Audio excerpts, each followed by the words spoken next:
have built a corner sofa in my van.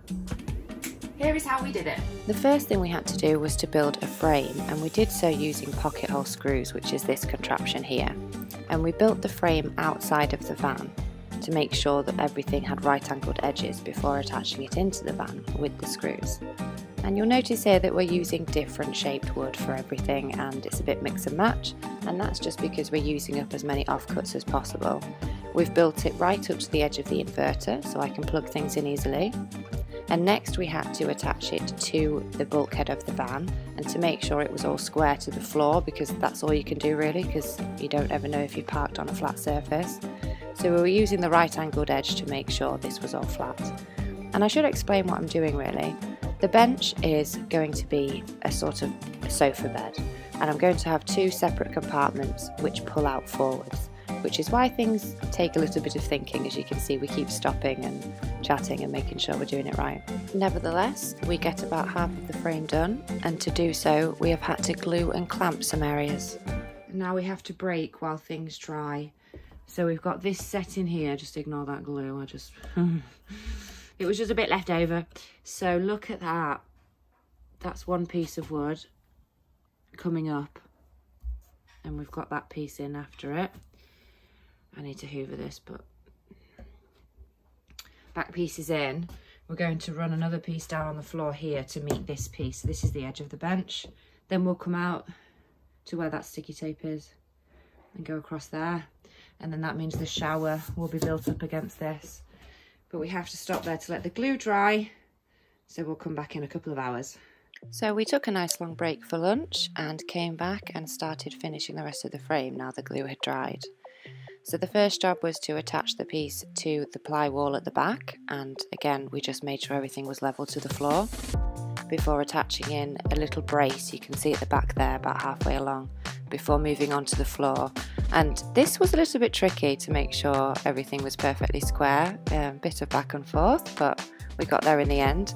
We were constantly using that right angled edge to make sure we had everything square as can be anyway in the van. The floor pieces were being held down by screws, and the top pieces we were using glue at some points as well. And here you can see us clamping a piece of wood, because sometimes you'd put a screw in and things would all move place. And this is what it looks like at the end of the first day of work. Day 2. Let's see how far we get. Got to put this piece in first, and then a piece across to the back, and then that will allow for two separate areas, so we can pull out the first one and extend the back one as well. Thanks to Mel's Big Van Small World, I think his channel is. He put a video up showing how to make this as an extendable bed, and I've basically copied his technique and we're using it for the bench. If you would like to learn how to build one of these yourself, please go see Mel's video, because it's a much better video than this for instructions on how to do this. So this is us cutting the slats, which is our first mistake. Let me know if you spot it. And then next we're going to build the frame for the front of the bench, which is going to be the movable part that slides back and forth to allow the bench to extend. We almost made an error there by not putting the laminate floor down before we built that front frame. That would have been funny. So what do we do instead? We go make another mistake. It was a day of mistakes today. Let me know if you spot it. This is the frame that's going to sit on front, that's going to be the movable part. So what we've done is we've marked the back of it, and we're going to pocket hole up through each leg to the top strut. So to do this we take the pieces outside, and we're using the right angled edge on the inside to make sure that everything is square, just about. And then we clamp it so nothing moves while we're putting the screws in. Moment of truth.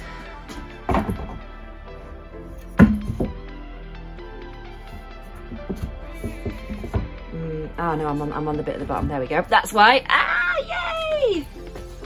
That is so perfect. My next job was to build the sliding mechanism to make sure the bench could extend. And to do this, the piece of wood would slide across the two bits under strut that we've already fitted, and the slats attach onto the back piece and the front frame we've made. So when they move, they'll move simultaneously, and half of the slats are going to pull forwards. And that's the aim anyway. And you can see here I'm measuring the distance between the slats before fixing them down. Just FYI, 2 centimetres between each one is far too big if you're doing this yourself, so there's another great mistake. It does work, but I don't think I've siphoned them off enough at the back because it does get a bit stuck. It comes out, no problem. Whee! But then when I push it back, it's just that it gets stuck like that. So as you can see, these are not the same lengths. I may have made a slight mistake to start with. I only measured up to that bit. I didn't count for the fact that there was going to be this removable part on the front. So you'll have to bear with me with that. I'll get it right on this side. I am learning, but it still works, it's fine. So some of them are a bit short. So the ones that are movable, the ones that attach to the front piece, they don't quite reach the back. Oh well, it still works. Thank you, Mel. This is nice, isn't it? Can't wait to get that down. Right, so I've done that one.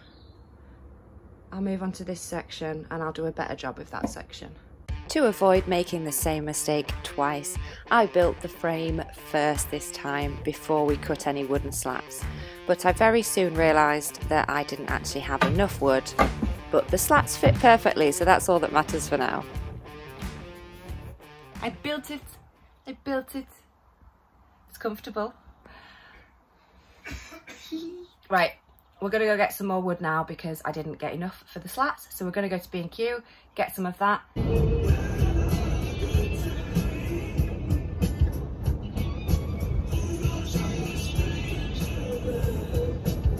Picked up the wood, got home, started chucking it down. Yay! So we'll have to leave it there for day 2. We'll finish off the rest tomorrow. Catch you then.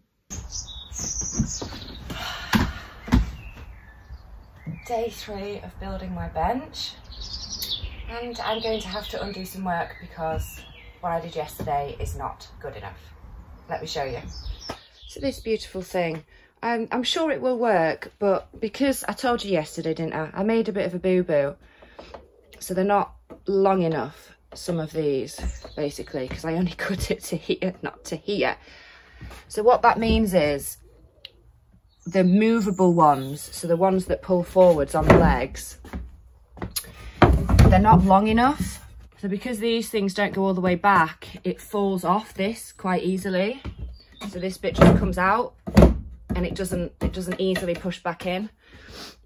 So what I'm going to do is I'm going to take off the ones that move, recut them long enough, and then angle them at the back so they can slot on better.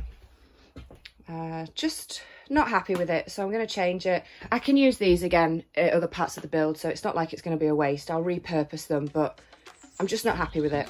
So I'm going to redo that side and then we'll fit this side properly.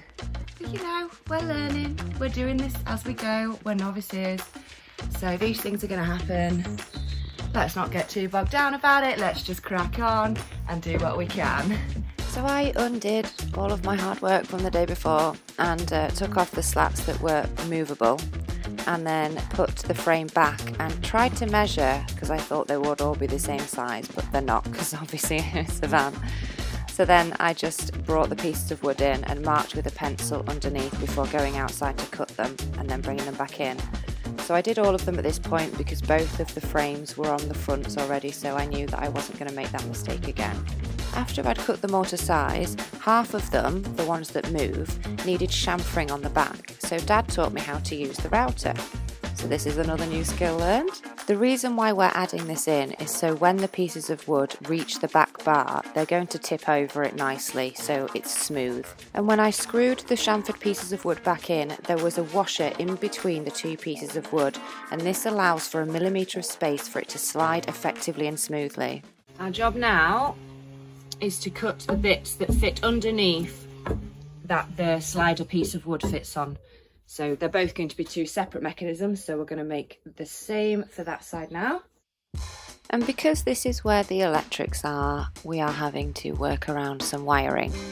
And Dad's got to chisel a piece out of here just to make sure that that one fits in. and we're using really long screws to go through both pieces of wood to attach those in, and a bit of glue as well, if I remember correctly. And once those pieces were in, I had to make the sliding mechanism. So this was the piece that the slats would attach onto and move forward and back on.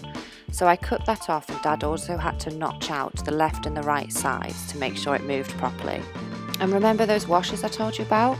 Well, that's what they look like, one under each screw, and that just removes the element of friction when the mechanism's sliding backwards and forth, and it just means everything works smoothly. Well, that's what Mel told me on the video anyway, and I copied, and it works well. Shall I give it a go?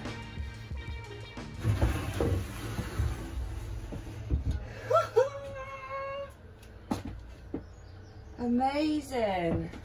We've had lunch after we finished the long piece, and I've been staring at the bit I'd done yesterday, that smaller section, and I just didn't like it at all. So I've redone it, and you can see, look how much better that looks. It just looks neater. I didn't cut them the right length, and then the gaps were too big in between. I wasn't happy with it. After seeing how good that looked, I think that looks much better now, and it's more secure and everything like that. So we have to recut, re-drill all the holes and add in the washers and everything again, but I'd rather do that. I think that's the right call. So I'm going to fix down the fixed ones. I've given Dad the movable ones, and he's going to chamfer those.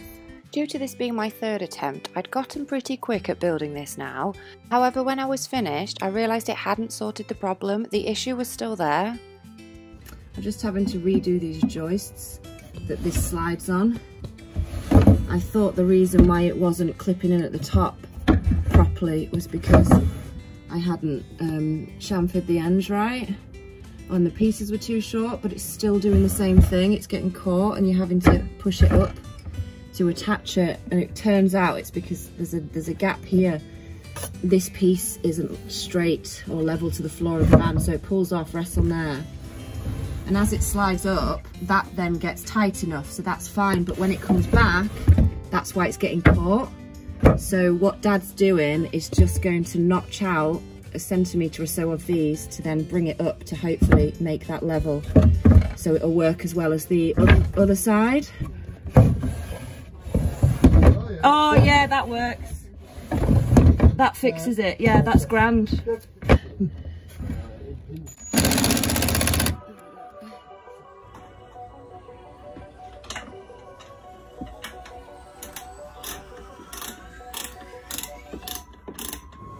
Here is the finished product.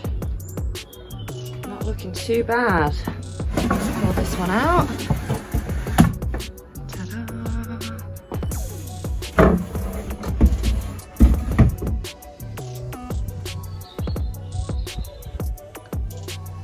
It's not bad, eh?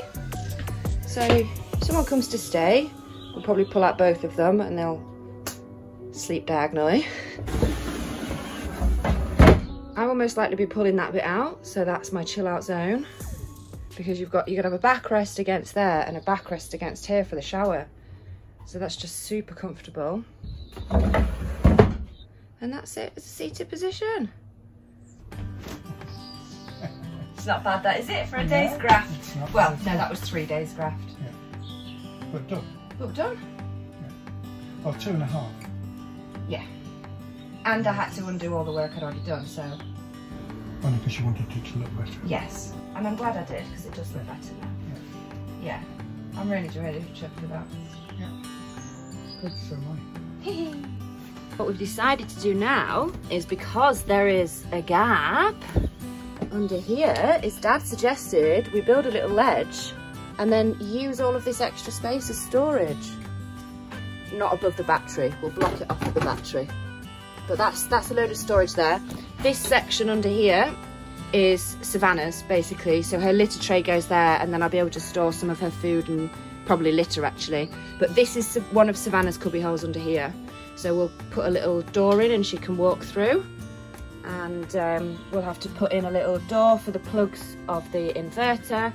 And we'll create some sort of pull down mechanism so I can access the storage in there.